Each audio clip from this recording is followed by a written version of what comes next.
Simpsons Index, an online spreadsheet that is also a podcast. This is the podcast.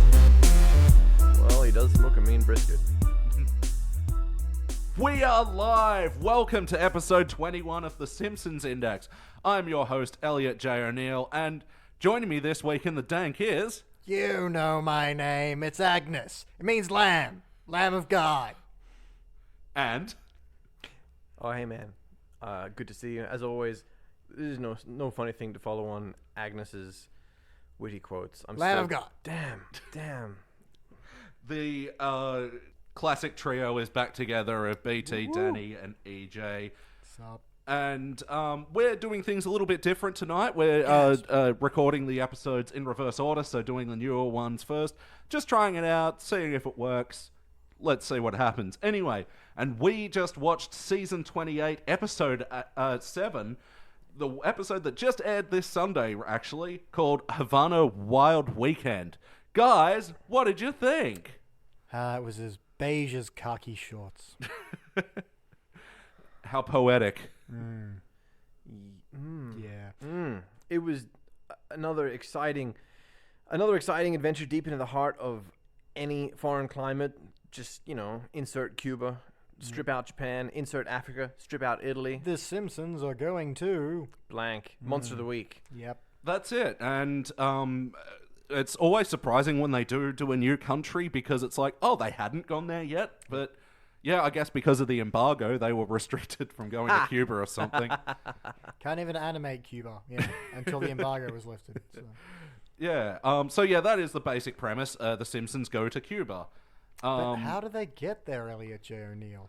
Well, I don't even know how to synopsize this because it's just such a jumping from scene to scene to scene to scene to scene. They do hurry the plot along, don't they?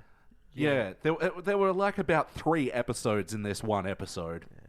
Yeah, a lot of stuff just happened. I mean, it starts off with them watching a Dragon's Den kind of rip-off. Yeah, the Vulture's Nest. With Monty Burns, which was, did he even have a line in the ad opening? I don't even... Not in the intro one, only the outro one. Yeah, and then naturally this leads to the fact that Grandpa is now peeing on the rug. Yeah. Which means they could have cut that scene altogether. They could have started the episode of them landing in Cuba, and then sort of by implication we're here to get Grandpa medicine or whatever, and that would have been a much tighter... Oh my God, that would have been so much tighter. Well, actually, the first joke didn't even come until, they did the whole spiel about, it's 5 cents in Cuba, but it's $600 over here, and then they do the subtitle thing. Bam, bam, this is true, go to Cuba. Yeah, one of the writers watched Michael Moore's Sicko on the weekend. Yeah. Yeah. No, that's it. And, the first, actual laugh didn't happen until then, so, the entire before then was pointless. Yeah, so it was a lot of, where are we going? It's kind of... You spin the Wheel of Fortune, you can see it turn, and various things kind of pass, and you're like, where are they going to stop? Are they going to Cuba? Yeah. I was like, okay, that's what this is about. All right, sure. How many of these scenes are just write-offs? Yeah. Yeah, and that is really what that whole intro was, because, Vulture's Nest, peeing on the rug, and then what was with the hospital kicking him out at Skid Row, and then the Simpsons tailing behind anyway, Yeah, it was a confusing joke that didn't make sense. Because The the wheel take was a stab still... at Skid Row, right? And they're just like, how can we mention Skid Row somehow? Yeah. And it was just the wheel was still spinning. I'm like, what are we stopping on today? It was just, we're going to have a brief moment here to do a crazy cat lady gag. You love her, right? And here's her cat mauling Barney. It's like, sorry, what? Yeah. No, it didn't make a lot of sense. There wasn't no real A and B plot. It was just like a through line that just had really confusing stops. And what was with the I Love Lucy gags as well? A lot of one of my few notes is I Love Lucy. Ooh, topical. Yeah, yep. Because it's like they make mention of Ricky's Cuban accent, but then it keeps coming up again and again. They keep passing by. Maybe it was just how many Cuban celebrities? Who do we know from Cuba? You know what it is? There's Castro and there's Ricky. It's a whiteboard in the writer's room with Cuba at the top and then everything they know about it underneath. And one of those things is Caddies, Ricky, Yeah. Castro, cigars, drug Havana lords, hats. Drugs, hats. yeah, safe haven for fugitives. Yeah. Yep, and then FBI are involved somehow. And then slowly, one by one, they just work through the episodes until they've ticked all of those off, and then they go home. Yeah, right. Because it was perpetuating like the sort of criminal safe haven of Cuba. That's Well, I mean, anytime the sort of Simpsons go shit. somewhere, they do always lean heavily on the cliches and the stigmas and stuff, which is fine to a certain degree. It's you are aware you're watching a caricature of a country. yeah. But it's just it felt very almost checklist. Just this and this and this, and now the episode wraps. Yeah, And, so look, if you can synopsize it at all, it's the basic plot is Grandpa, what it likes Cuba and wants to stay there. Yeah, Grandpa's sick and dying. Then he goes to Cuba. He's revitalized by the excitement of the place. And the fact that they've got a lot of 50s vibe because that's when the embargo kicked in and that's when they last got a bunch of imports. Yeah. So the car was like kicking up a lot of nostalgic flair in him there, and which they explain by literally someone going, there have been many peer-reviewed studies that say when seniors look That at was the things most from the boring 50s, speech I've they ever feel heard. reinvigorated that guy to in the once car? again live Yeah. again. So So hard this to pay makes attention. sense that why Grandpa would feel this way. Eh? Was like, yeah, oh. it went on so long. And Oh God, the first sentence I was just like, "Yep, I'm not going to be able to focus on this guy." It's like when Grandpa was at the vet hospital, and his mate's just like, "I know a cheap hospital," and Grandpa goes, "Can you tell it to me in a boring, rambling story?" Yeah, but not even like a fun way. I know, man. And we've got a whole episode of Grandpa. It's gonna be nothing but boring, rambling stories the whole way. Not to mention, I really was surprised at Grandpa and Bart really not having that connection that they normally have. That they Yeah. established for the Hellfish. And, Yeah, the Hellfish thing. There was a really something. good shot of the two of them halfway through, and then he's like, "Oh, I can see three of everything," which was weird as well. the Domino's thing? Yeah. Some, Hey, they Grandpa, go from Domino's let's go on a to wacky cataracts. Domino's ramp, and he's like, "No, I'm still sad and miserable." Because my cataracts make me always see sixes. Like, how the fuck did the writers make the connection? Oh, let's start with the Domino's gag. That's popular in Cuba. We can tie that to cataracts. Yeah. Weak, man. I mean, that is Comedy 101. It made me laugh, that's for sure. Sarcasm. A lot of ruined jokes in this as well. I love a good Nickelodeon close-up, ultra detail on a cartoon joke. Yeah, this one was... But then it was ruined by Maggie, putting her image of Grandpa in the trash folder in her brain. I don't know. Yeah. That was shit. It just... the whole thing was just... I liked when what's the other old guy? He's gonna send him, Jasper? when Oh, Jasper yeah. sends him a photo of his junk. That was cute. That was, That was a good joke. Yeah. Very, one for the millennials. Yeah. That's the, millennial trend as perceived by the elderly. Yeah. That was funny. And I think we all got a joke out of Bart spray painting instead of El Barto, just The Bart. yeah. Yeah. That was good. Nice little background game. Which, again, I appreciate they didn't overly draw to. They just kind of had it in the background. If you get it, you got it. And then you kept When they go to Germany, he could write Die Bart. Ooh, That's true. the Bart. The. Yeah, there were a couple of good jokes. I mean, the smelly anvils joke, I liked that. Where Grandpa's like, "Homer, what do you picture of me?" And he just looks at a bag of smelly anvils. It's one of those things like that Futurama gag, zoo garbage, that it's just so specific, it's funny. Yeah. Smelly anvil. Specific is always Fuck is a funny. smelly anvil? Yeah, and why is there a sack of them? It's not only heavy and inconvenient, it also stinks. Yeah.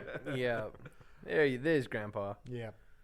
Yeah, and so Grandpa decides he loves Cuba, and he's in the bar and he meets some dude who stole a plane, and then they open a plane restaurant. Came out of nowhere, that Yeah. one. Yeah. Yeah, and they open a plane restaurant. It's like they get bored of the hospital-y sort of vibe.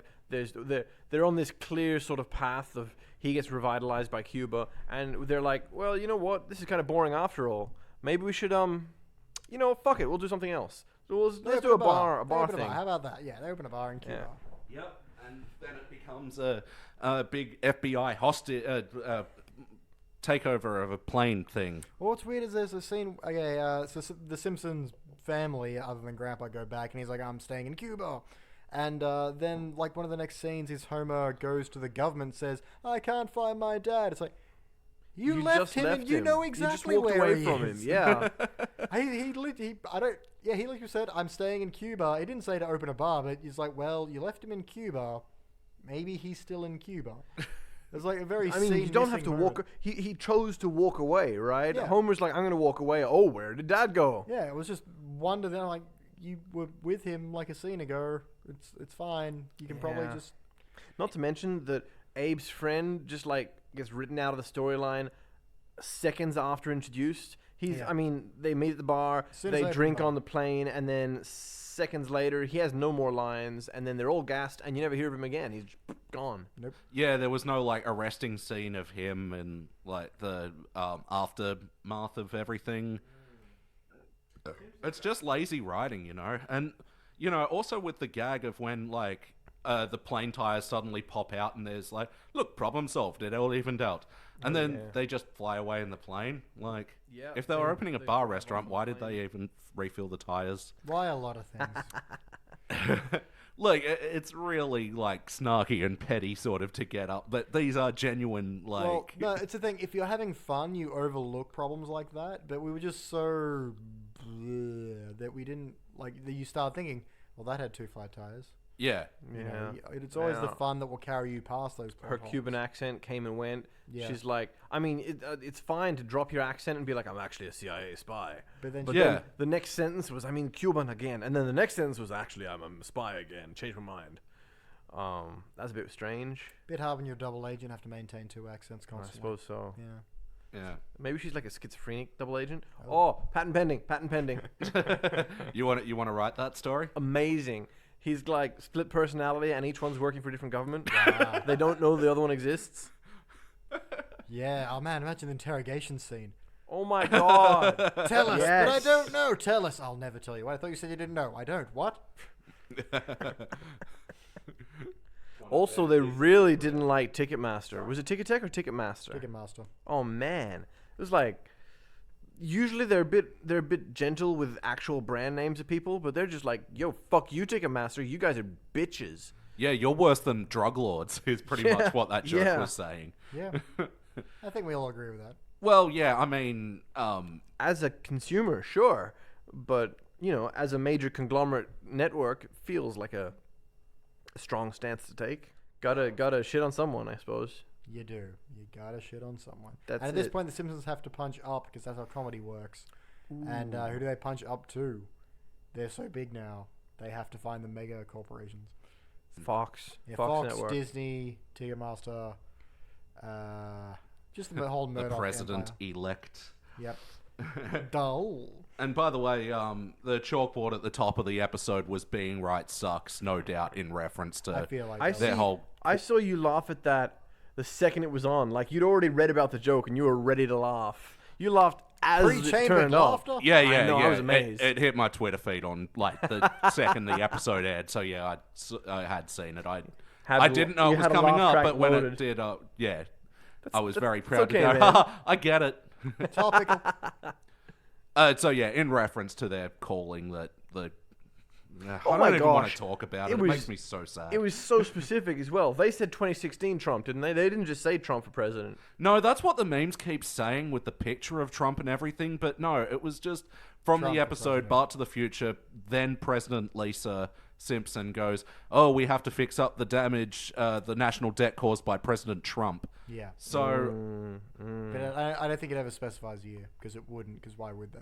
Well, yeah, so Lisa's 8 in that episode, and then like 16 years later when it aired. So like, who can math? Like, but Lisa's 8 in every episode. Yeah. Except the future ones. Got you there. Damn it. Yeah. So yeah, you're right. They don't specify a year. So anyway, that just makes me too sad to talk about. Anything else you want to say from this episode? Nope, that's all my notes. Yeah. I liked the ending bit with Grandpa, Homer, and Bart, you know, on the golf course. Yeah, that joke with the buzzer was taken from Jackass 2 or whatever, but I liked the black circle gag. It's very, like, early Simpsons. They had more of, like, a Warner Brothers-y sort of Roadrunner-y vibe going. Yeah. simple slapstick. It's easy. It's effective. None of this desperately trying to be political savvy and all this highbrow bullshit. Which feels actually really late, considering that the embargo's almost up with US. I'm pretty sure, like... I forget where it is, but yeah, it's all but gone. I'm pretty sure Obama's lifted a lot of it. I know he has at least for cigars. So. And it makes sense. There's not really that animosity anymore. There's no more hostility there. It's just... Nah. May as well do it. Why not? Yeah, I mean, they're cool. Cubans are cool. Yes. I don't know any. Do you? That's pretty racist for you to judge an entire country without knowing anything about them. There's Ricky. He's pretty cool. Yeah. He puts up with a lot, man. And what was... Yeah, when they do the callback to the Lucy thing and they're on a cigar conveyor belt and stuffing cigars in their own mouth. What the fuck is that? It's the famous I Love Lucy conveyor belt gag, but with cigars, because they're in Cuba.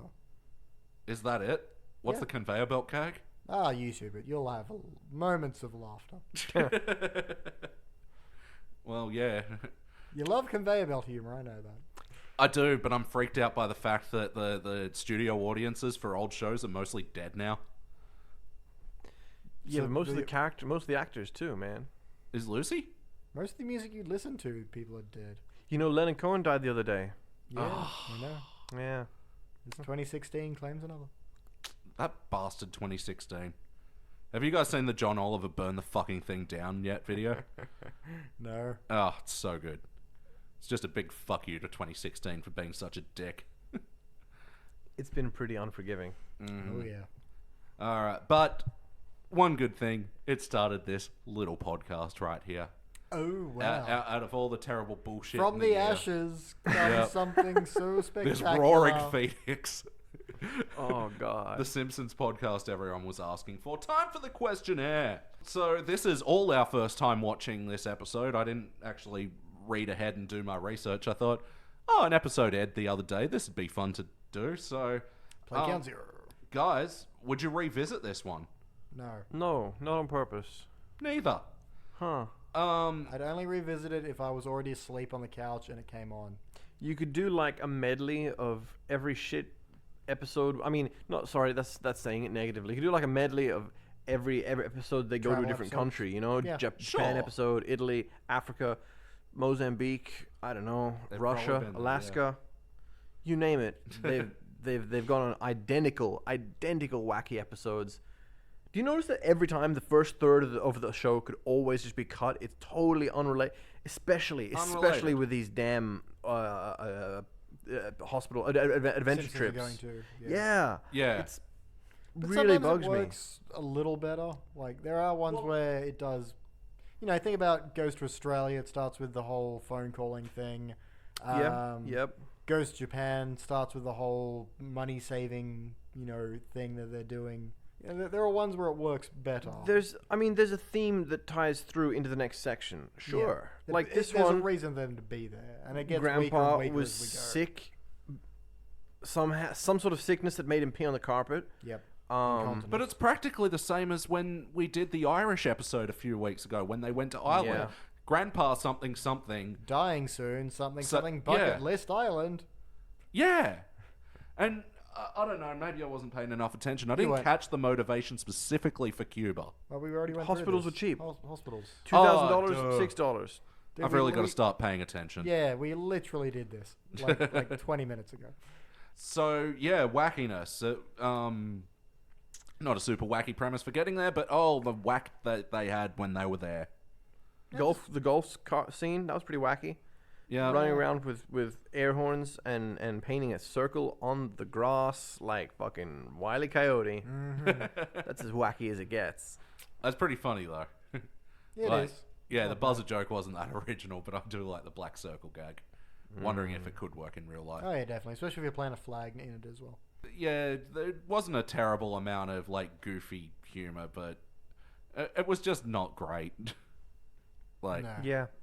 Lame Pacing setup. was strange. The jokes didn't seem to really land. It's like they had a bunch of ideas and no joke writers. Yeah, whiteboard, like I said. Yeah. Just taking stuff off a whiteboard and going home. Yeah, very Family Guy-esque, just to keep moving from scene to scene. It's one of those ones where you get home and the wife's like, "How was your day, Dan?" He's like, "Well, I wrote an episode of The Simpsons, honey." Like, "Oh, that's nice." But I would watch that. So did you feel any of the hearts? No. No. Homer hugged Grandpa at the end. And they're like, we're in Miami. Miami doesn't like men hugging. It's some sort of weak gay joke, I guess. I don't know. I didn't even get it. Actually, you did point out one good joke, Shag. You did? What? I don't know if it's a good joke. You pointed out a joke that was, welcome to Cuba, the Hawaii of Russia.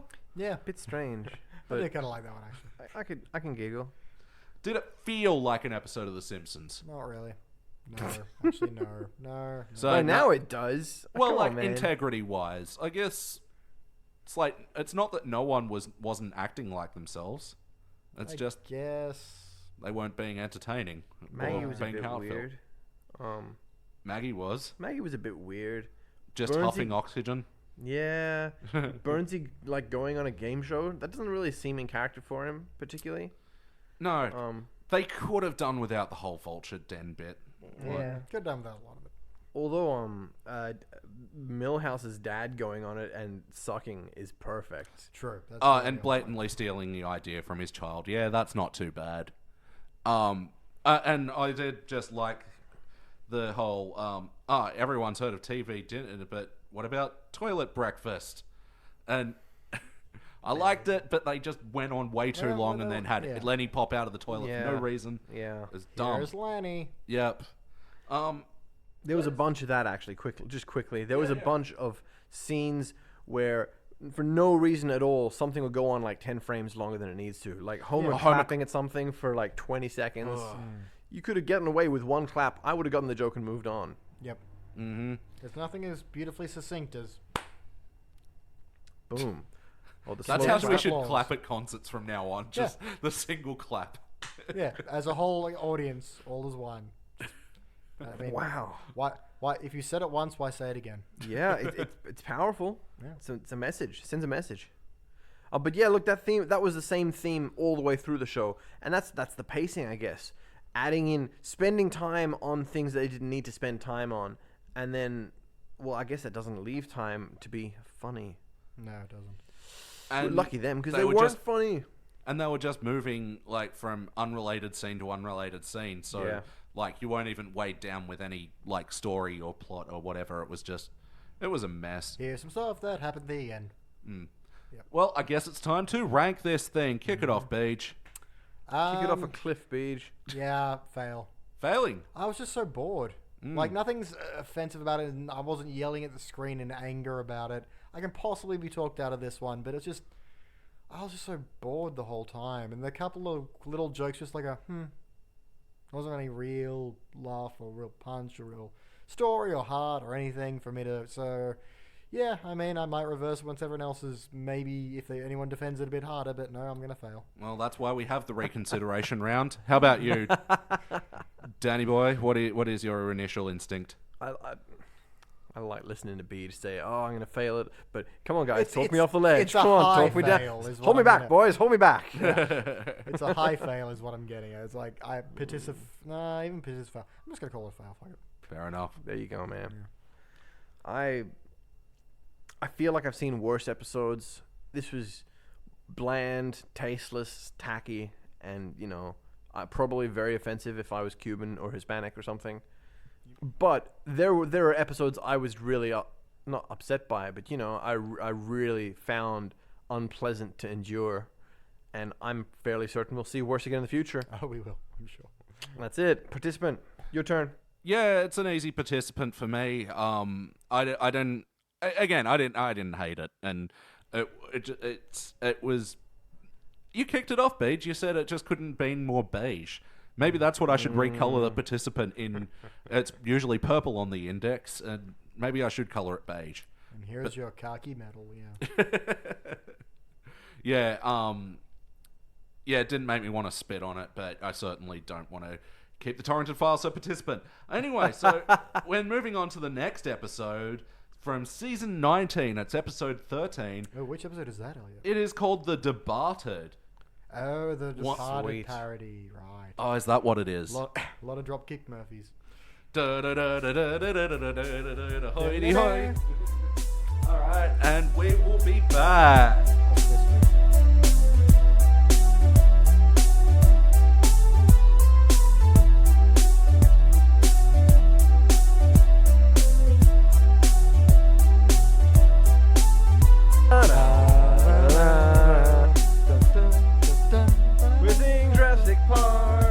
Jurassic Park is dinosaurs and lots of people. Who are getting my dinosaurs?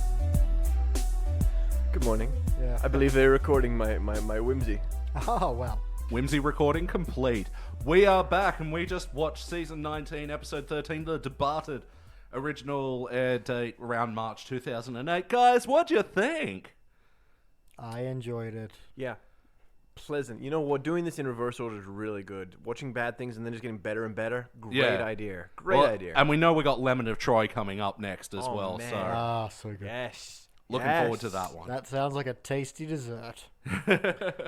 So yeah, get into the synopsis. Please do. It's basically a Departed parody when a new kid enters Springfield Elementary and Bart befriends him and he's actually working for Skinner the whole time. And then there's this weird B-plot about Homer getting a loaner car. Which is very much a B-plot. A little bit out of left field there, wasn't it? I mean, just in terms of The Departed, there's not really a reference for that. No. Not in the slightest. Not on the slide. No. I mean, Nicholson drives around. In fact, I thought Homer was doing Nicholson, like when he takes Bart, come for a ride with me. Come for a ride with me. I want to tell you about respect and love. I thought he was being Nicholson. And then next scene, I'm just like, Bart is clearly the Nicholson role. Yeah. Which for was a moment, cool. you thought Homer was going to be, you ever think about being a wise guy? Ooh. Got shivers, man. Quick, hit me with some more Nicholson. Hang on. Yeah. You ever dance with the devil in the pale Oh, that'll moonlight? work. Yeah. It's different. It's all right, man. I could save that as my ringtone. So then Bart's like, you did real good, kid. See me after you get out of detention, and I'm going to let you into my evil club. That's my Nicholson, apparently. I don't know. I don't know what's going on Well, there. you gotta work on it a bit, Jack. Nice. Nice. All right, it's on now. In the latter days, he does he just kind of, not entirely randomly emphasizes, but it's a sporadic emphasis. Ooh. So you're not really sure which line he's going to just go. Shouldn't there have been a plant inside Skinner's team as well? Yeah, to be fully Departed, there needed to be someone from Bart's organization in Skinner's group. But you don't have that kind of time. Yeah, and maybe if they got rid of the whole loaner car subplot, it would have freed up time for that. I kind of would have liked to see maybe Homer gets the loaner car, but because of that, Mr. Burns notices him, and then he starts working Mr. Burns. No, wait. Homer, yeah. Homer has to be the mole on Skinner's side. Yeah, that'd be kind of fun. I could have gone. I like it. Quick, to the drawing board, people. Because the loaner car stuff I thought was the weakest material of the show. They did the thing with like when Homer originally gets the loaner car where he's like laughing at them for way too long. Yeah. And then the whole bit with like, I liked how Marge was like swooned with the car having remote locking.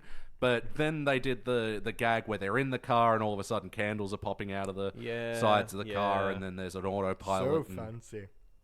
And a fucking mode. And hey, every car needs a fucking mode. Didn't like that, and the whole talk with Lisa at the end didn't really go anywhere. And then like he's driving past the used car lot, sees his car for sale, $99. Feels sentimental, and then finds out some hillbillies are about to shoot and fuck it. Yeah, shoot and fuck it. That's definitely what they implied. It was one of those jokes where you expect them, and they're going to do some other things to it, and you expect them to explain what that is. What, like, they give you you think it's this, but actually we're going to go this way, and that was just left. And then we're going to do some other things to it. And then they showed they panned and showed the other hillbillies who were very Deliverance-esque. Oh, yeah. Rapey. Yeah. Like, I mean, they weren't doing anything, and they're just standing there looking rapey. Yeah, they were like, we want a car that can squeal like a pig. Oh, beach. That's pretty much it, though. That's pretty much what happened. So, yeah, and the whole car subplot was useless and didn't feed into the main story, which, I think we all enjoyed quite a lot. Fun. Yeah, I think, like, it was the sort of episode that was mostly highs, and then there was a couple of moments where I'm like, yeah, and then suddenly I was like, yeah, this is great again. And I was like, it was great. this sort of romance between Bart and Anti-Bart. Donnie. Donnie. Of course, his name's Most Donnie. Boston name they could really think of. Yeah. Donnie. And that's sort of sweet. It makes the betrayal really poignant, you know? And that's that is, again, the Deliverance thing. Not Deliverance. Fucking... Departed. Your fault. We were doing Deliverance a minute ago. It's really the Departed thing about how he's breaking Jack's heart. Jack's heart. Jack. And they built up that emotion with a bunch of scenes of the kids being kids, you know. Yeah. They got the blue vines out and they're pretending they're cigars, you know. Yeah, the Blue vines, fight. and they were saying, I got a guy in Europe, you know. How great's that? And, you know, they get the juice boxes and then they're pretending to be all sophisticated and then it's gentlemen. Juice box fight. So much fun. And then just the best, wacky antics montage I've ever seen Skinner get crazy involved in. Yeah. Since when was he a prankster aficionado? The prank counter prank montage. Yeah, that was beautiful. And all done over the delightful Dropkick Murphy song, "Shipping Out to Boston." That's the one. Yep. I was more of a Flogging Molly fan. Doodle doo ba doodle doodle doodle doo doodle doo. It's essentially the same band. If you doodle one more line, we have to pay for it. Yep. You're right. I was You need right to there. use parody lyrics. We're driving out to Campbelltown. Ew, don't even joke about that. Sorry, all our Campbelltown fans, because you live in Campbelltown. The one where Skinner glued Bart's ass to the photocopier, and then the whole wall just rotates, and then he's in art class. he's a live oh my art class. God. That was great. That's one of my few notes is, art class. And a totally earned bit of wackiness as well, because they've done this whole montage with, semi-believable things like they think they've got the key to the faculty lounge, but they've just got the key to detention. Yeah.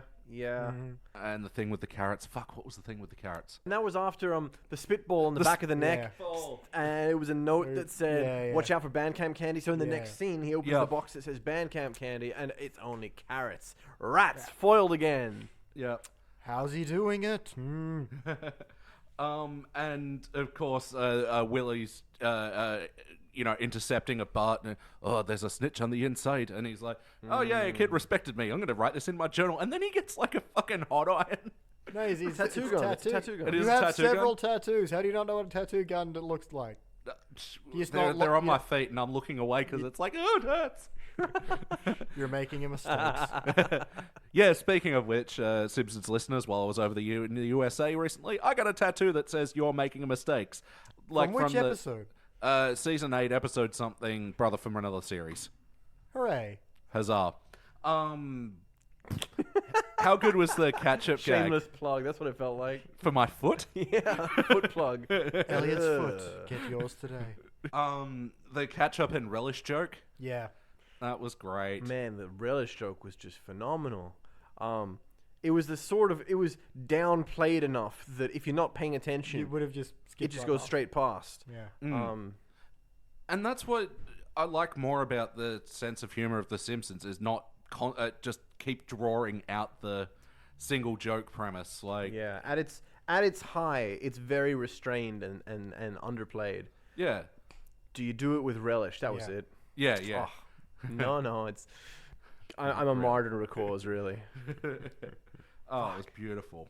Another Dropkick Murphy sequence with the chase, where Bart's giving chase, and, a couple of little good chase gags. I liked the guys that were taking the sign along that said, scene blockers or view blockers. Or something. Yeah. It was clever. It was cute. And I'd say that's a trope now, though. The Carrying something along blocks. specifically to block the view but of that's why I like that it's labeled now.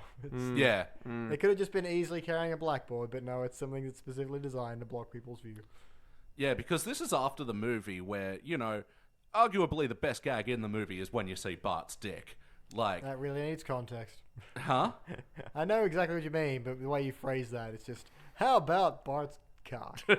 How about that? No, he said it's the best gag because the way it makes you gag. Oh, it's got you there, Jack. Nice. All right, guys. I just realized as well, he locked Milhouse in what Cletus called the Robo-Potty. Yep. Yeah. He didn't get out at the end, did he? That's right. He's still there. Taking Cletus's waist. Well, I mean, Was he down in the bowl of the It was a party? bowl. It was a locker. There's no. It was a locker. Yeah. There's So I no mean, bowl. what exactly was? I don't want. I guess God. I don't want to know. It's supposed to be left to your imagination, and I'm choosing to turn my imagination off at this point. Either way, he's written out of the rest of the series. He's dead. Yeah. Don't count him out, man. Those hinges will rust off eventually. Survive an atomic blast in that. It's not a fridge, man. Yeah, so like a big thing of The Departed, spoiler alert, is that everyone dies at the end. What? And so I guess that was the first death. Was that the first death, you think? If you want to call it that, I suppose. If you want Because to. he's written out of the rest of the episode. Yeah. You can't actually have a death. In terms of written out of the episode, then yeah, later on there's Nelson when he goes running away rules, and then Skinner and Chalmers. Skinner and Chalmers and the explosion. Yeah. That's their death scene as far as I'm concerned. Exactly. Yeah, and then what's his face running away? Yeah, sharing a tender look and being like, we should totally hang out sometime. And build nunchucks. Yeah. That was such a sweet moment, and because I remember my brother doing that and Building nunchucks? yeah, And showing them to you? You know, Sounds like Dave. I bet Dave's got nunchucks. Dave does have he gave me nunchucks for my birthday last year. Homemade ones that he built himself? No, well maybe, but they were just like foam. He said these are like practice ones, and you know, Nice. if you One get day real you'll- good, Practice every day and feed it and take it for walks. Did you get really good? Are you like some sort of nunchuck Superman? you'll notice by the amount of broken vases around my house. I mean, you wonder, but you don't want to ask. There are very few vases in this room. So, guys, what did you think? Yeah, the more we talk about it, the more I like this episode. Like, there are only a couple of fizzer jokes, like the whole, "I'll get back to your knitting, Seymour," and he's like, Yeah. I will, and then immediately starts knitting like, you were hanging up a sign seconds ago. Yeah. That was a flop of a joke. I really wish I could remember Ralph's line at the start of the episode. Like, a lot of Ralph lines have been pretty stale lately. Sky Grandma conspiracy. Yeah, Sky Grandma. When he grows up, I want to be me. Yeah, that's right. And then the other one at the end where the rat walks along and goes, yeah, the rat is symbolism for obviousness. Yeah. Great. Oh, yes, it is. Anything else you guys want to mention? I feel like we really covered that whole episode. Yeah, surprisingly succinctly, but it was had a nice flow to it, so that's easy to do when you don't have to pick up random pieces and say, oh yeah, this happened, and also that. Yeah. Oh, the magnets gag. Oh, yeah. That was a good gag. Again, very Warner Brothers-y. Yep. Yeah, especially, I love the, leave it to your imagination moments where, you see Bart's got the magnets underneath the stage and is controlling Skinner's legs because of metal he put in his shoes. And then, you see all the wacky stuff that Seymour's doing as Bart's running under the thing. And then you see Bart leave one magnet behind and drag the other one all the way across to the other side of the stage and hear Skinner's, ah! Oh, yeah. And by the time you cut upstairs, they're back together, so it's fine. Yeah. Yeah. You can only imagine what... Yeah, very Looney Tunes. Like, what is going on up there? Yeah. That was cool. Mm-hmm. Yeah, I like this one. Anyway, it is time for El Questionero, as the Cubans would never say. I wish I spoke Spanish. Oh. So, have you guys seen this one before? Yeah, I've seen it once. Yeah. I don't think I have. Have you seen The Departed? The Departed. This is the one where the banjos and there's the rednecks and and they all fuck pigs. No, I want to make you squeal like a. That's right. No pigs involved in that movie. No pigs were harmed in the making of that movie. Yeah, look, it was great. Real clear homage. Donnie looked just like DiCaprio. Enough to get away with. Yeah. The accent wasn't too on the nose, and it wasn't too off the mark either. Who was it again? Topher Grace. All right, cool. Is it one you want to watch again? Sure, why not? Yeah, It I was think fun. I'd enjoy it a second time. Yeah. Yeah. Oh, and yeah, I have seen it before. Probably not many. 3-4 times, if that. And would you watch it again? I'd watch it again. I was surprised, actually. I knew it was a Departed parody, but I didn't remember how good it was coming into tonight. And I am delightfully surprised. Again, echoing what you said, man, just it's probably better to start from a worse place. Yeah, man, it's really uplifting, isn't it? Depends how harsh a critic you want to be. How harsh a critic you want to be, Beach? You can rip it to shreds. Who knows, man? That's the mystery of the beach. Ooh, I can't wait. I always want to be the nice critic. I'll have to. We've noticed, and it's troubling. I want to talk to you about that. Elliot, your criticism has not been good enough. Here are some PowerPoints of how to improve. I'm going to critique your criticism. Let's talk about the wackiness. So, I guess like the montage scenes in the were pretty wacky, but it was all telling part of the story, and the story was told well. Like the only wackiness I didn't like was all the car shit. This was a really wacky episode, man. Yeah. The magnets in the shoes, totally Warner Brothers hijinks, and beyond realism. You have to suspend disbelief for the gag about splitting Seymour in half. Yeah, I know, right? Yeah, and then there was the wacky pranks montage, which was ridiculous how much effort Skinner put in, having a rotating door installed and putting glue on a child's ass and gluing him to a photocopy machine. Right. My God.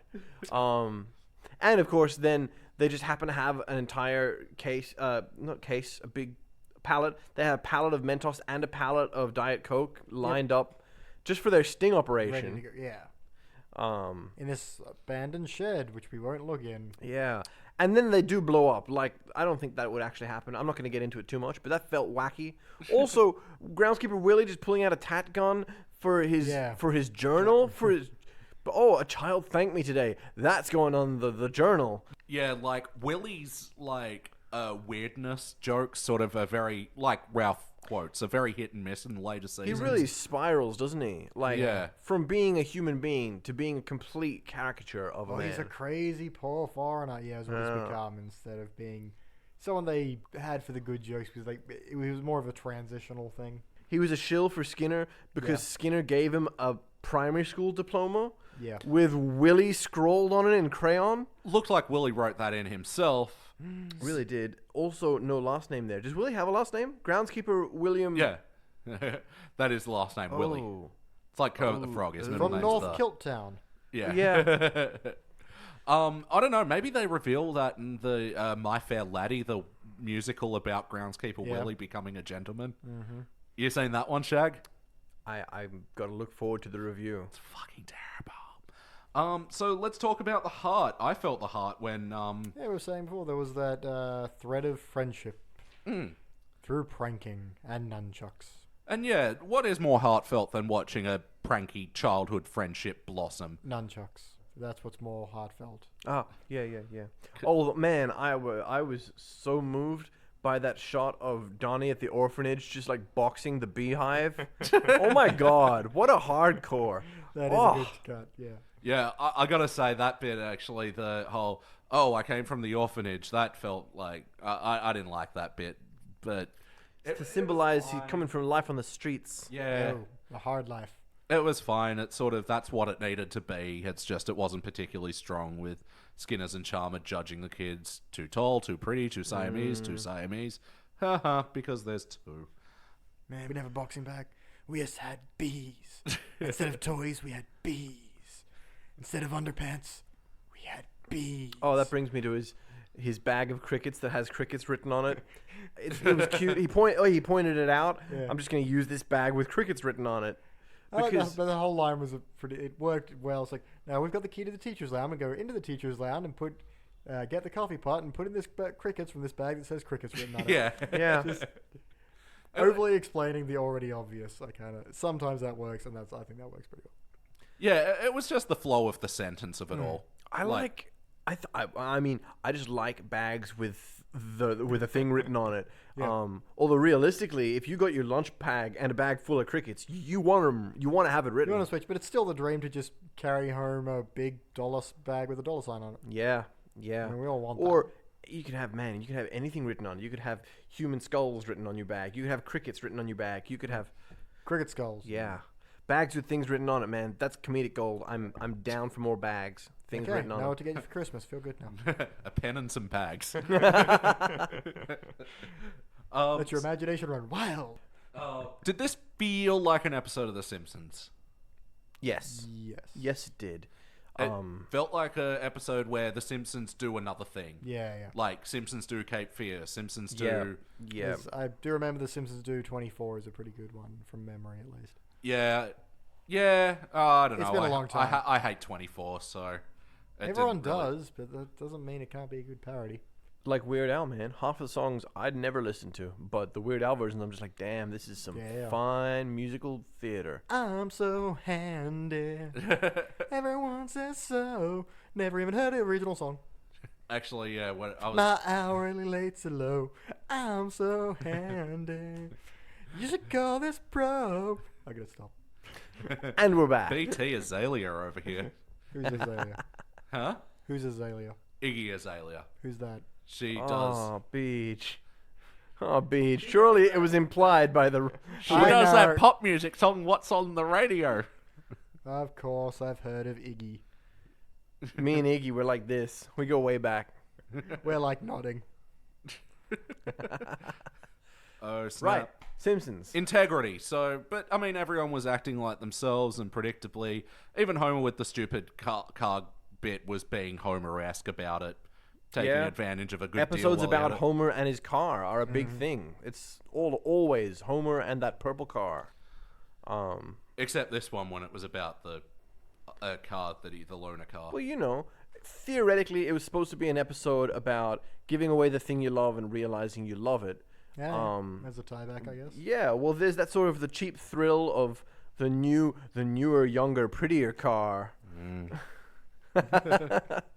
And then he realizes the car with a little more experience is what he really wanted. Tell me more about this recent feelings you've been having towards this car. Well, I think when he saw how those rednecks were going to treat that car, he realized that he was the one who was going to treat that car to anything. Oh, God. Now tell me about your childhood. Oh, Lord.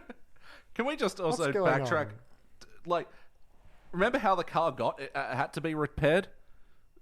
Yeah, Marge was distracted by Bart kicking Lisa up against the window and no way, it was by Lisa just hammering the shit out of Bart's face. Yeah. Yeah, with cleats. And, but Bart did start it. And finding the taxi counter and license and gun in the glove box. Yeah. In Homer's car. That went unaddressed. So yeah, he's an armed taxi driver. Hey, you gotta be armed, man. Taxi license and gun. I feel like they should have at least... Well, maybe not. I don't know. Is it better as a... I think it's better hanging. It tells its own story. You don't need a Homer. Why was this in your car? Oh, I've been moonlighting as a taxi driver because shenanigans. It's fine. It left the story untold, and I think you draw that conclusion, get some comedy from it. It's true. I like that.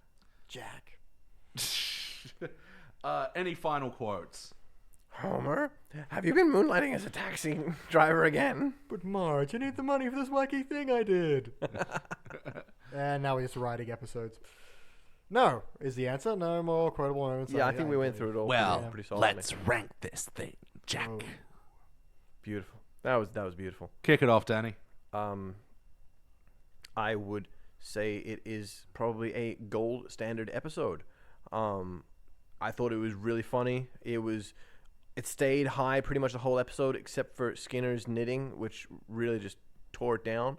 But there were lots of laughs, and we just trying to chat amongst ourselves basically summed up the whole episode in brief sentences.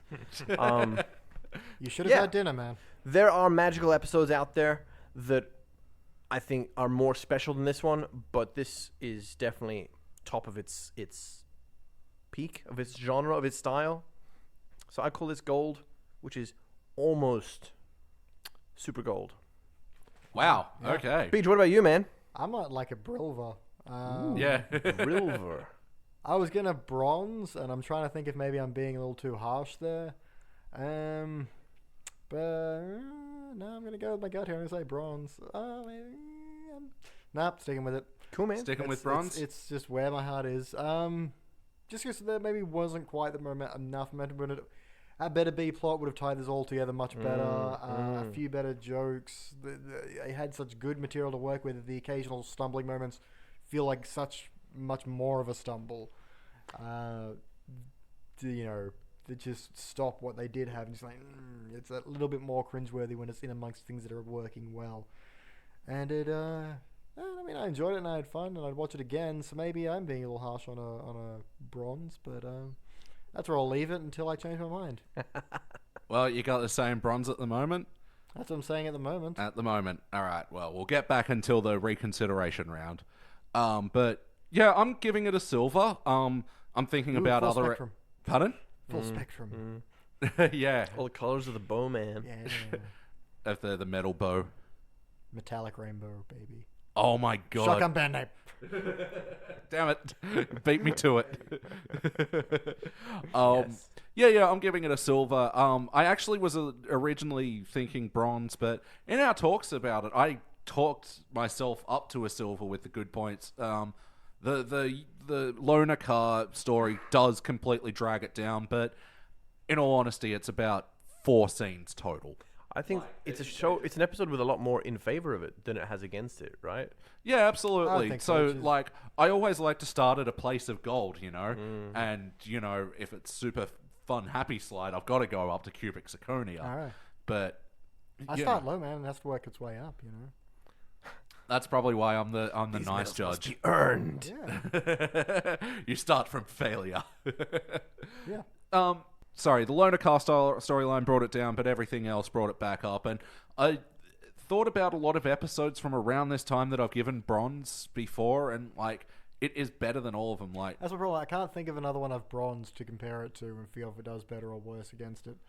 Strummer Vacation sticks to mind, the Rock and Roll Fantasy Camp one, where it was like good and funny, but it had a really stupid storyline. I think about the same degree of entertainment on this one. Yeah. Well, I mean, it's all subjective anyway, and I think that the medals are a good sort of sweep indicator from each personal opinion. So, everyone happy with their rankings? Oh, yeah. Lock them in. All right, done. So, well, that averages out to a silver anyway, so Yeah. technically I'm right. Next, we're doing... time for the classic era episode. We're doing season 6, episode 24, Lemon of Troy. Shake harder, boy. Oh, I'm excited. So excited. All right, we'll be back.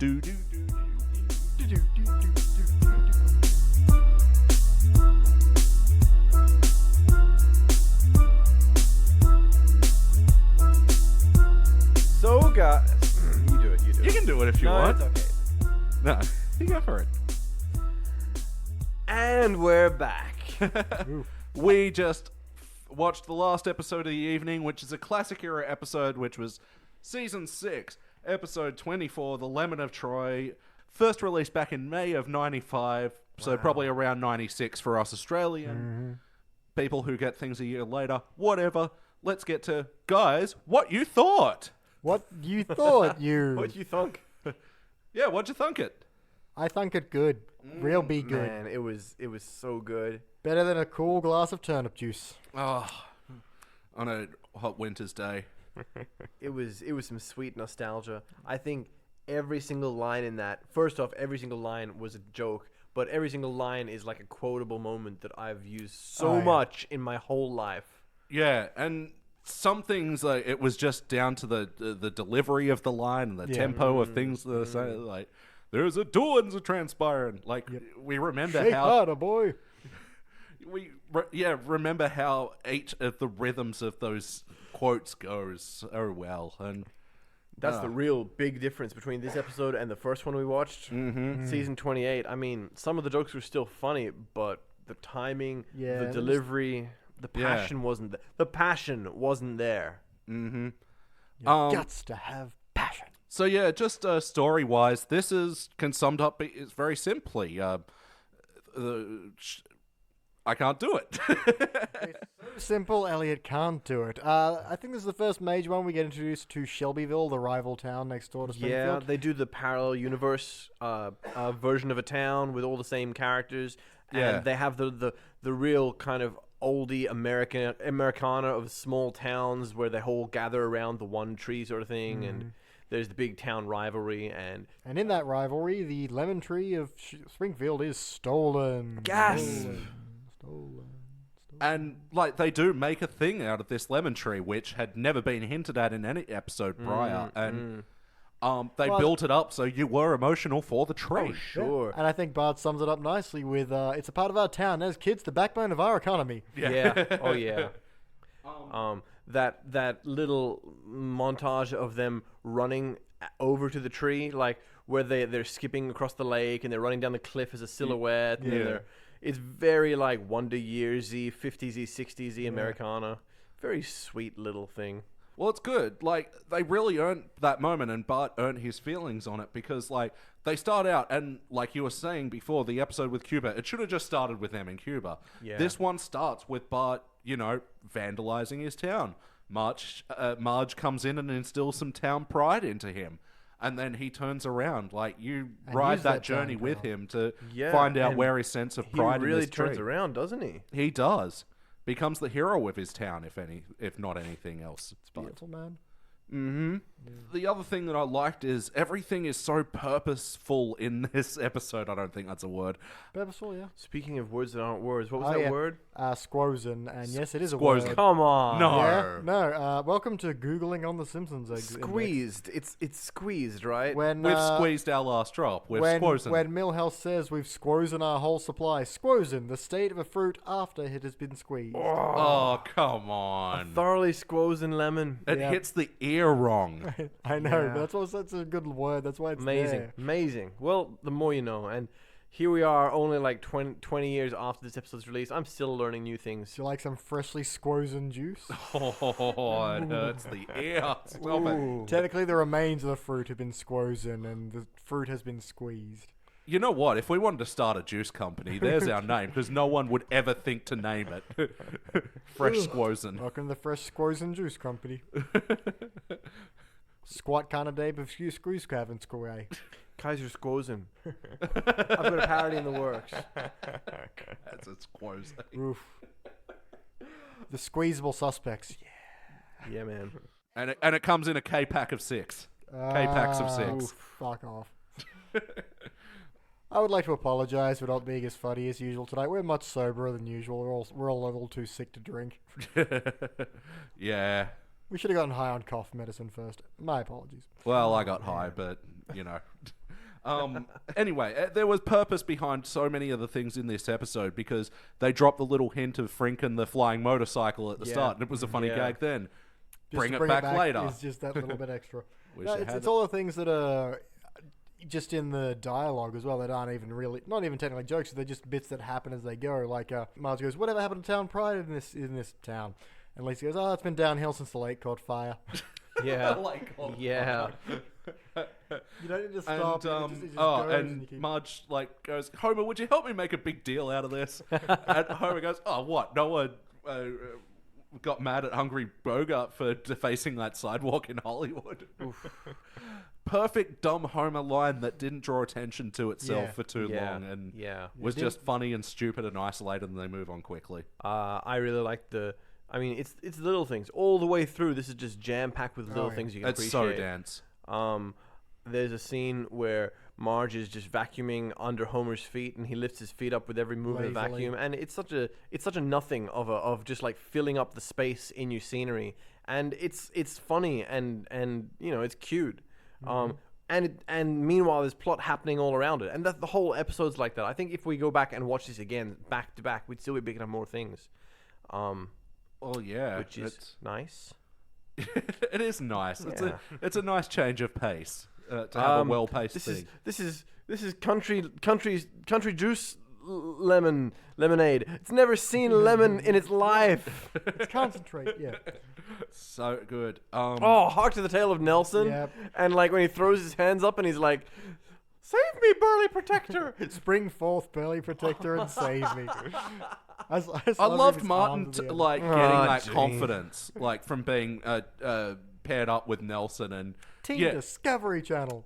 Discovery Channel. We still use to this day. Yeah. Oh yeah. Every time we're in any kind of group. Yeah. Team Discovery Channel. Yeah, I think for 20 years now, anytime there's been a team, it's been Team Discovery Channel.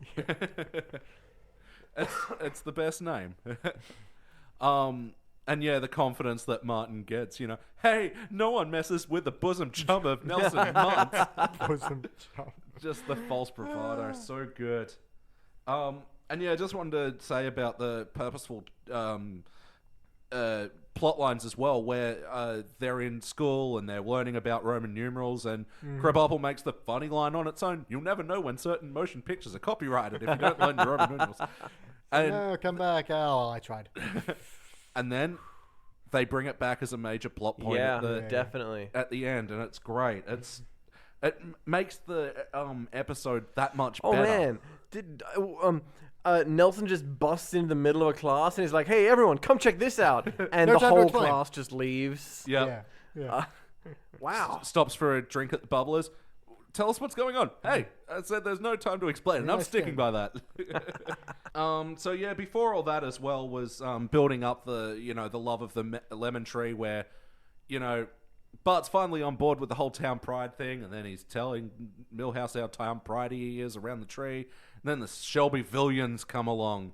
More like Shelby villains. Oh! Boom! Knocked it out of the park. I'm sorry, I'm not drunk. And yeah, you see everyone's parallel, everyone's, doppelganger? Yeah, doppelganger. The Dark Mirror, yeah. Yeah, from the darkest possible timeline, where everybody marries their cousins. In watching it, I think that it was like what Grandpa was saying was the reason that Shelby Villians parted off, because they wanted to marry their cousins, because of course that's what a Springfielder would say. But no, it turns out Shelby Williams are very much into that. Oh man, the statue of him with his arms around the two cousins and the bottle of booze, the floozies, harems of you cousins. think it might be the unreliable narrator, but in fact, no, that's exactly how it went. Yeah, that's exactly the journey I went on as an audience. Also, Jebediah's like, well, who wants to go with him and drink booze and marry cousins? And who wants to come with me and live a life of chastity, abstinence, and a flavorless mush I call root marm? They're like, he really sells it, doesn't he? He does. He's like, you know root what? marm. I want to check out this root marm. Chastity and abstinence, eh? And yeah, from there, that's where the division happened, and then the Shelby Villians take the tree, and then Bart rallies the troops together to invade and get their tree back. Tale as old as time. Yeah, what was the alibi he used with the parents? He didn't use one. He just left. They assumed he said, "I'm going to go teach some kids a lesson." Like, I choose to take that literally. Yes, Sarge, Bart has become a tutor. Teuton, son! Teuton! Yes. And then later on, when Marge is talking to Lisa and's like, "Oh, where's Bart? I don't know his tutoring job." And she's like, "No." And like, she's still thinking the best of him in that moment. Homer, Bart quit his tutoring job and is waging war in Shelbyville. Is there a contact number where we can reach him? Yeah. I mean, good on Marge for always thinking the best and always wanting the best for everyone. Yeah, she's a sweetie. That town is a part of the mall. A part of the mall. A part of the mall. Wow, that really does work. I think, but I still to this day, if I'm trying to remember something, repeat it 3 times. I still repeat the part of us all thing. Yeah, part of us all. I'm trying to remember where my keys are, and I'm going, this town's a part of us all. A part of us all. Dental plan. At least needs damn it. Ian helps us play. Do it. Can't not do it. Joe. Yeah, you get it stuck in your head like you do a song. Yeah. Like, it's either, Macarena, Call Me Maybe, or fucking Marge saying part of us all. Lisa needs braces. Dental plan. Lisa needs braces. Dental plan. I call the big one Bitey. Is there a chance the track had been? Anyway, actually, you know what I've been getting in my head a lot lately? The Thomas the Tank Engine theme. Really? Yeah. It's a cool set of chords. Sometimes when I wake up, I get the Winnie the Pooh opening track in my head. That's just a great way to start. There's a sub-forum on Reddit dedicated to remixing the Thomas the Tank Engine theme. You mean there's more than the Bel Air one? The Bel Air one is the best, hands down. But there's tons of them. There's a really good Ice Cube one. Anyway, Simpsons. That's okay. Tangents are fun. They are. So I love the Milhouse doppelganger thing. I mean, all in all, it was probably again about 3 or 4 scenes, but they were so funny. And And then at the end where he's like, "But Milhouse is my name." And I just quickly want to point this out. The way Milhouse resolves conflict is same way Batman and Superman do. by having a shared name. They're both as lame as Milhouse in that movie. Wow. Yeah. I really felt that Milhouse was going to slowly take off his glasses, like in a slow kiss scene, you know? Music swells up. Yeah. Oh my God. Okay. Hear me out here.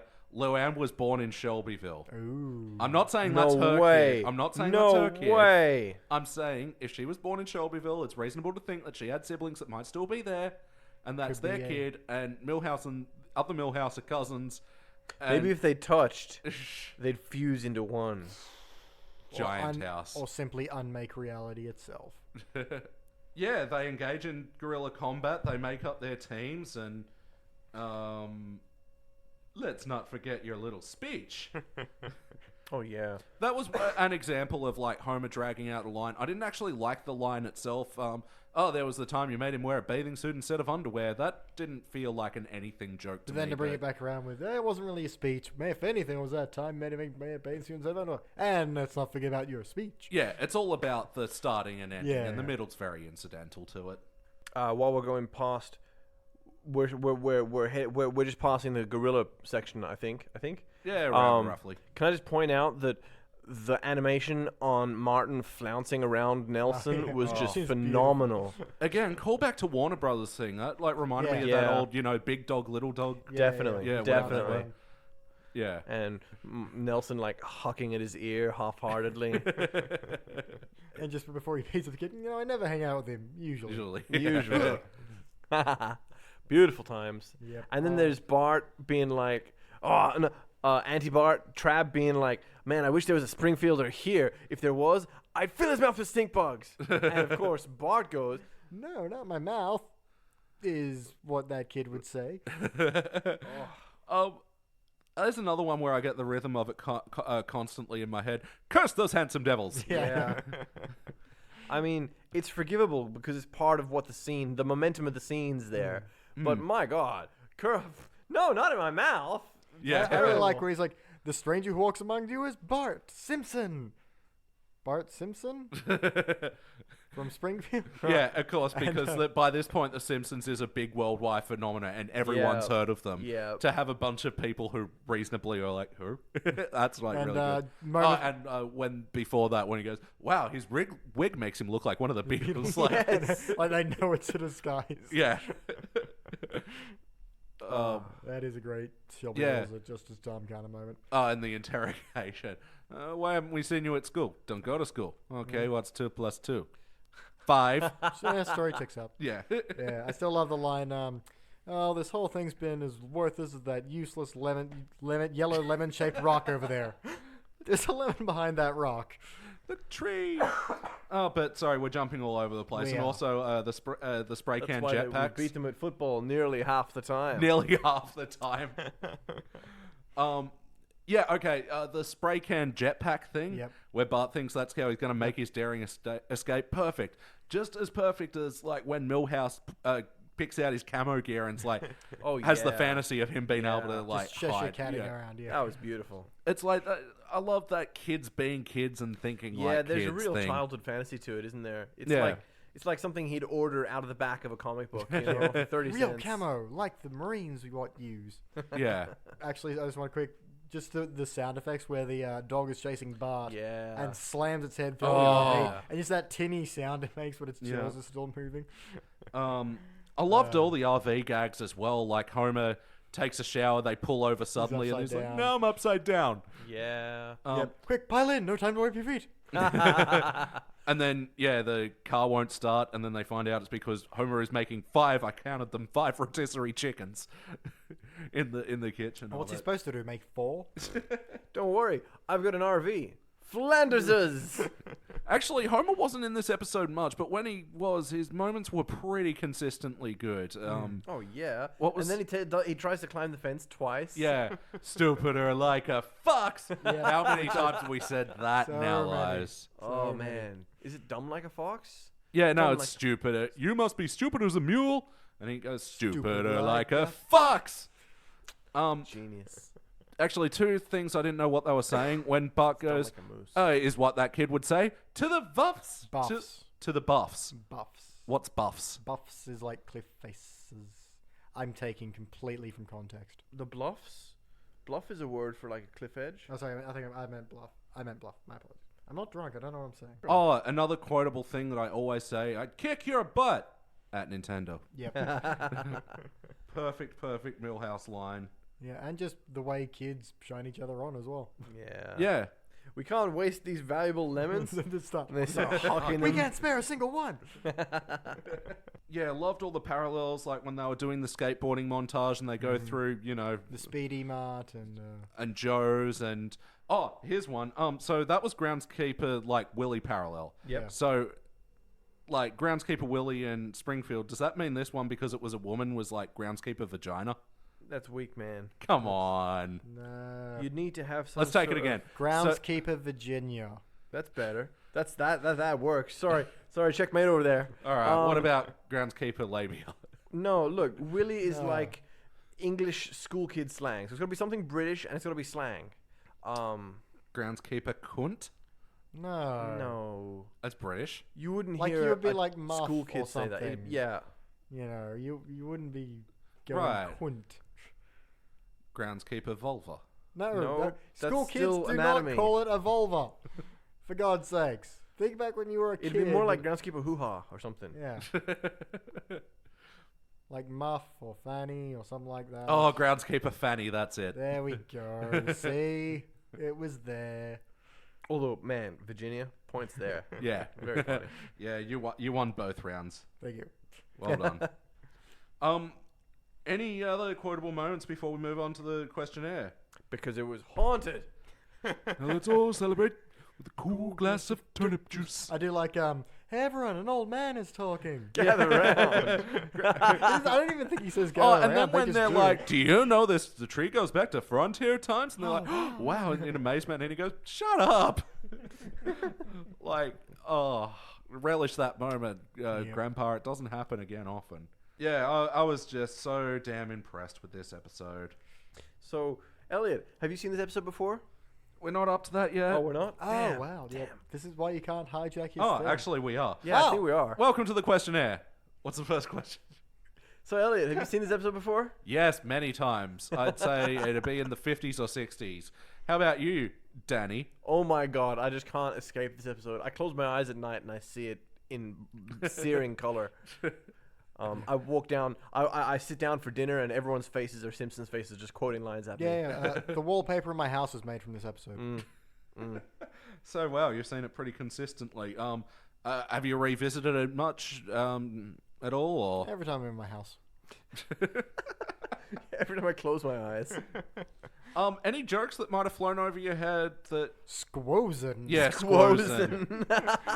Can't believe that. I think every time I've heard it, I just assumed I heard him wrong and he said something else. I never thought to Google the word squozen. Can't believe that. I can't believe it's a word. Yeah, I think we quote so much this episode, there's very little we don't notice. I think I paid more attention to the little stuff, like the banter between Marge and Homer. I really liked when she asked Lisa, "Where's Bart?" and Yeah, that little back and forth. yeah, it was cute, but it wasn't something I would have laughed at too much back then. I would be like, "Come on, get to the good bit." No, it was more subtle character stuff, I guess, is yeah. what you're saying, yeah? And that's cool. Like it's just as funny in its own way, in its quieter way. Yeah. Yeah. Gotta love the quiet ha-ha moments. The moments. Oh, I get it now. How droll. I forgot to mention as well the Bart's initial fantasy with what happens in the future. That's right. Who was Bart? Oh, yeah. And how is he able to write his name in solid cement? He must be much smarter than his sister Lisa. Who we know nothing about. Yeah, you have to remember that bit because it's so good. They know who he is enough to know he has a sister called Lisa, but no, they know nothing about it. He will be our new god.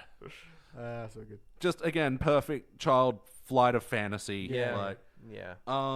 So you want to watch this one again? Yes, please. Well, right now. Yeah, I'm gonna go home and just look at my walls. Let's talk about the wackiness. It was Flying motorcycle? Yeah, Pretty flying wacky. motorcycle. The safe full of jewels that just drops out, and that's the first Yeah. episode he jumps. That's right. Yeah, I mean, there was a fair amount of wackiness in it, but yeah. Dog's head rammed directly through a RV door. Yeah. Pretty wacky. Pretty zany. Yeah, I'm going to go to sleep hearing that sound effect. Just a crumbling can, but it works so well. Him expecting to fly away with the spray cans, that was pretty wacky. I Yeah. mean, he didn't. No, yeah. The fact that he thought he could, but again, this is that childhood thing of, Yeah. I'm sure this will work. Like, when me and my cousin were kids and we, like, got each a few rings from all of our parents and, like, we thought we could make Captain Planet because they were the same colours. Naturally, because that's what it takes to be Captain Planet. Exactly. It was that sort of wackiness. Yeah. But they always let that heavy rock of reality sink in. Just like a crud rock that belongs in Crud Town. Yeah, let's talk about the heart. I think the heart of Bart for his town was very much felt. Oh, yes. Most of it's got that. They bring home that point of it being Springfield. Spring is a part of you. When you're wearing this hat, you're wearing Springfield. When you eat a fish from a river, you're eating Springfield. Yeah, so Marge is very patriotic, surprisingly patriotic. It's clearly instilled in Bart, who goes home thinking, gee, I could be a patriot too. My city is my family.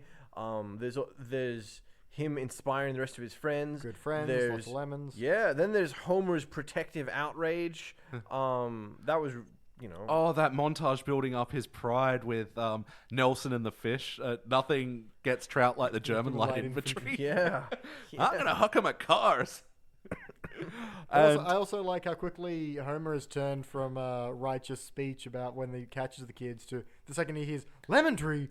Yeah, yeah. And again, that works as though this has been something collectively experienced by the whole town. adds to the Yeah, heritage you're to it, fucking doesn't it? with our lemon tree? Whoa, what? Oh, Parenting whoa, on whoa. hold. Stop. What? Oh, and also in the montage with the baseball. You going to win one this season? Going to try, and then... Like, I remember that sound. that grow, the Yeah. It's like, oh, that's what I look like when I throw a ball. So yeah, really enjoyed that heart of the episode. Not your typical romancy heart or, what Simpsons do, the typical family heart. It was a unique heart. Town heart. Town heart. They love the town, and so do we. A shared heart that was... Beats as one. And Thump. did it feel like an episode of The Simpsons? It really did. It also sort of felt like an episode of Wonder Years, but Sure. in a wonderful sort of way. This was The Simpsons to me at its most heartfelt. And that being said, even though it was a heartfelt sort of sweet, wholesome episode, it was still hugely funny, and it was every single line was part of a gag or setting up a joke further on, and I thought that was lovely. Beach, over to you. Oh, yes, it's everything we love. And I think, as you were saying, you didn't appreciate the moments like how the parents find out Bart's gone over to wage warfare, but the way they get there is really simple but really funny. You've got some great little back and forth between Marge and Lisa, and then between Marge and Homer, and then with Homer and the other folks, and it just, it all flows and works so beautifully. It's a great testament to how the episode works. Yeah. Yeah. Like, because Bart, like, even in his initial rebellion, like, and then becomes patriotic, but then he's still rebellious about being patriotic. Like, he's got to do it. Well, it's the strong arm. It's not rebellious. It's the military side of patriotism. Yeah, he's channeling his own negativity into something slightly more constructive, but Yeah. still destructive. But yeah, as it turns out, should have just gone to Homer straight up. Well, He's the they didn't do that. anti-hero character, Yeah. He's saving things outside the law. He's Batman. Ooh, There you go, guys. the Bartman. Oh, no. The fruit Batman. That's such a stupid episode, but I like it. Any final quotes you want to bring up right now? I think that was... I feel we covered him. Hey. Ooh, I did like the quick door open in the it's very Warner Brothers Wait, again. I got it. Yeah. Got it. Yep. That felt like a Bugs Bunny bit. Open the door, close the definitely. door. Especially with back against the door, wide open, eyes wide open. Yeah. When the bullies are leading in on Bart and they're all putting on temp tats. Crush, kill, motorcycle. Yeah, they're tough guys, all right. Yep. That's how you knew when you were tough, is where you placed your temporary tattoos. If it was up on the shoulder, you knew. Oh, I got Yeah. another one. I know you are, but what am I? A garbage man. I know you are, but what am I? A garbage man. We could do this forever. Yeah. It takes one to know one. Let's rank this thing. I'm going to start, and I'm unzipping my pants and revealing a big heaping of cubic zirconia. Well, are you going to do it or you just talk about it?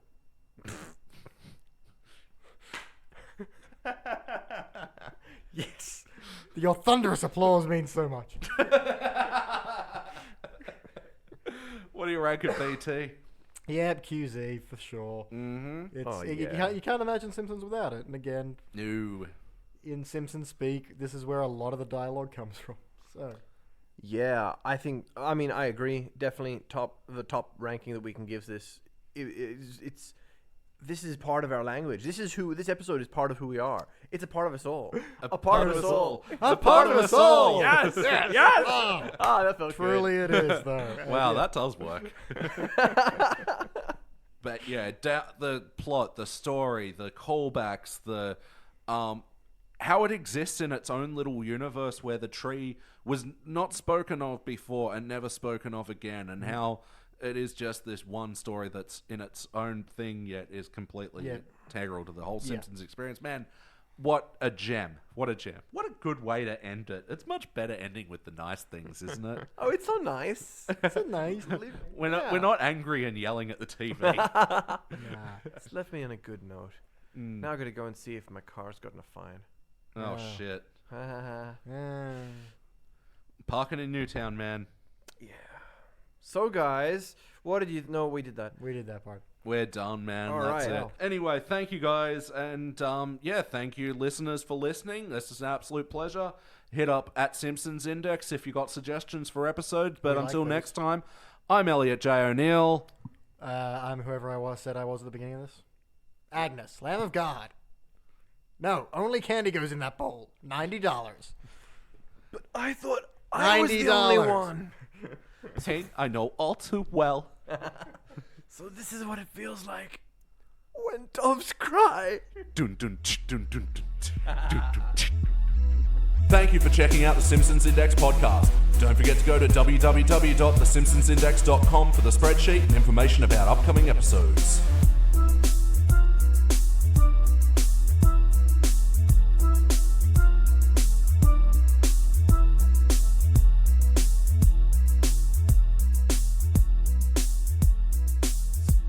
This is part of our language. This episode is part of who we are. It's a part of us all. Part of us all. A part of us all. Part of us all. Part of I know us all. you Part are, of us but what all. am I? Part of us all. Garbage man. I know Part of you us are, all. but Part what of am us I? all. A Part of us garbage all. man. I know you Part are, of us but all. what Part am of us I? all. Part of us all. I know you are, Part but of us what am all. I? Part of us all. Like, Part of us all. I know you are. Part of Is us there a all. chance Part to of track us it all. down? Part of us I know all. you Big are, one. but what am I? Part of us all. Part of us all. Part of us all. Just play. Part of us all. Part of us all. Part of us all. Part of us all. Part of us all. Part of us all. Part of us all. A part of us all. A part of us all. Yes. Yes. Ah, that felt good. Truly it is, though. Wow, that does work.